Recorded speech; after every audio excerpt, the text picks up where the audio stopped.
Bonjour, aujourd'hui on se retrouve pour tester le Lexar Professional SL100 Pro de 500 Go. Donc qu'est-ce que c'est? C'est un disque dur externe, enfin disque dur, non, SSD externe, c'est ça l'avantage en fait, qui est portable, qui est minuscule. Regardez, hop, ma main, il rentre dans une main, donc dans une poche, hein, bien entendu. Il se connecte soit en USB-C, USB-C, donc la prise est fournie, USB-C, USB 3, donc la prise pareil est fournie. Donc ça se connecte quasiment sur tous les ordinateurs. Vous pouvez l'utiliser aussi hein, si vous avez un simple ordinateur avec un USB 2, ça fonctionne aussi. La différence en fait c'est que les débits théoriques sont de 950 MB seconde en lecture et 900 MB seconde en écriture. Donc selon le type de connexion que vous avez, ça peut changer. Donc là au début j'avais essayé sur un ordinateur normal, le mien, celui que j'utilise depuis quasiment 10 ans, et sur lequel je fais le montage vidéo et compagnie. Enfin c'était une catastrophe.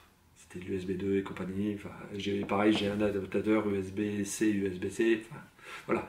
Ça, je ne vais pas vous le montrer en fait, le résultat, parce que c'est une catastrophe. Et c'est mon ordinateur, c'est pas ça. C'est pas ce disque SSD. C'est mon ordinateur qui déconne. Donc là, je l'ai mis à pression portable. Donc je l'ai connecté USB-C, USB-C et USB-C, USB 3. 3.1, pour utiliser exactement, pour vous montrer en fait la qualité du débit. Donc là, je vais vous le montrer, vous allez voir. Moi, l'avantage de ce genre d'adaptateur, enfin de disque externe, c'est que c'est petit. Surtout, ça fait pas de bruit. C'est super pratique parce que en fait, c'est un disque baroudeur. Pourquoi baroudeur? C'est qu'en fait, vous l'avez dans une poche, vous partez n'importe où, vous l'avez. Il faut juste un ordinateur donc pour pouvoir le connecter. Ça, c'est juste dommage. C'est pourquoi ils n'ont pas fait un adaptateur SD dessus. Paf, on pourrait insérer, on appuie sur un bouton et hop, ça transfère. Ça, c'est dommage parce que en fait, ça, je trouve ça génial. Au niveau du design, bah, c'est classique.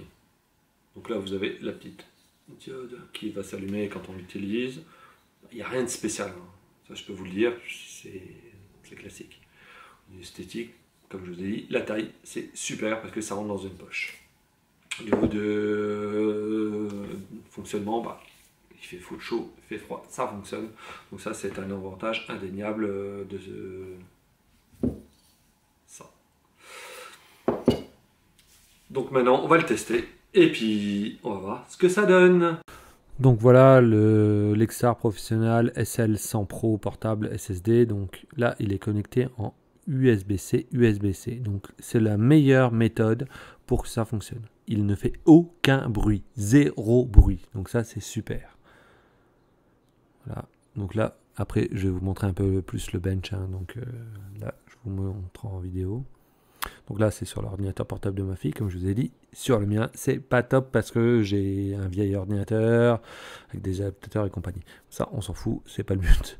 Voilà, donc il est super léger, tout petit, donc il rentre dans une poche. Et là, voilà, vous savez, la petite diode qui s'allume, paf, paf, paf, paf. Ça veut dire que là, je suis en train de faire transiter des données. Comme je vous ai dit, au niveau esthétique, bof, c'est bof. Hein. Voilà, donc au niveau du bench, donc là je lance avec 128 MB de transfert. Donc là j'ai tout lancé, donc du séquentiel aux autres, comme vous pouvez voir. Donc là en lecture, donc moi ce qui m'intéresse en fait, je vous avoue, c'est la première ligne surtout. Donc là c'est une vitesse toujours théorique, hein, bien entendu, hein, donc ne vous imaginez pas que c'est obligatoirement ça. D'ailleurs, au lieu de 950 MB, on est à 1013 MB, donc c'est encore mieux que ce qui était prévu. Donc avec un transfert, hein, un petit transfert. Donc en écriture, là on était théoriquement censé avoir 900 MB, là on est à 873, donc ce qui est vraiment pas mal. Donc dès que vous voulez transférer des fichiers, ça c'est vraiment super, enfin pour moi. Donc les débits sont largement au-dessus d'un disque dur classique, donc externe, hein, auto-alimenté encore une fois. Donc je pense que là, il n'y a même pas photo. Donc maintenant, je vais faire du 1 giga. Je vais relancer. Donc c'est avec Crystal Mark. Hein. Donc là, j'ai pris la dernière version. Et je relance. Donc juste la première ligne, hein, donc c'est celle qui m'intéresse le plus. Donc là, je suis à 1011, donc au-dessus des 950, hein, qui étaient des données théoriques, et 879, excusez-moi, j'ai parlé belge, pour au niveau de l'écriture. Donc c'est vraiment tip top. Je pense qu'il n'y a pas mieux. Et donc vous êtes 3 fois, voire 4 fois, voire 5 fois, voire même beaucoup plus par rapport à un disque dur externe normal. Donc là, c'est de l'USB-C, donc toujours, mais vers USB 3. Donc la différence, c'est que l'USB 3 est là-dessus moins rapide. C'est l'USB 3.1, mais c'est beaucoup moins rapide. Sur mon ordi à moi, bah, c'est encore beaucoup moins rapide, mais bon, voilà. Moi, je vous conseille vraiment USB-C, USB-C, c'est vraiment le tip top. Voilà, mais on va regarder les résultats. Donc là, hop, je relance sur 128 mégabits. Hein. Donc le but, c'est de faire l'équivalent de ce que j'avais fait en USB-C, USB-C. Donc là, c'est USB-C, USB 3. Donc vous n'êtes pas en temps réel, hein, bien entendu, parce que sinon c'est super long. Donc là, comme vous pouvez voir, là, on est à 441. Théoriquement, c'était donné à 950. Tout à l'heure, on était à plus de 1000.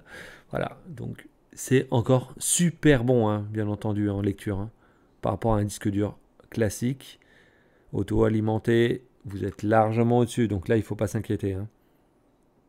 Mais USB-C, USB-C, vous pouvez voir hein, que c'est largement mieux. Au niveau de l'écriture, 900 mégabits, bah là, on est à 427 divisé par 2. C'est encore très bon. On est largement en dessous, bien entendu, de USB-C, USB-C. Donc là, voilà, c'est votre choix. Moi, si je vous conseille, c'est de connecter en USB-C, USB-C, mais encore une fois, c'est votre choix.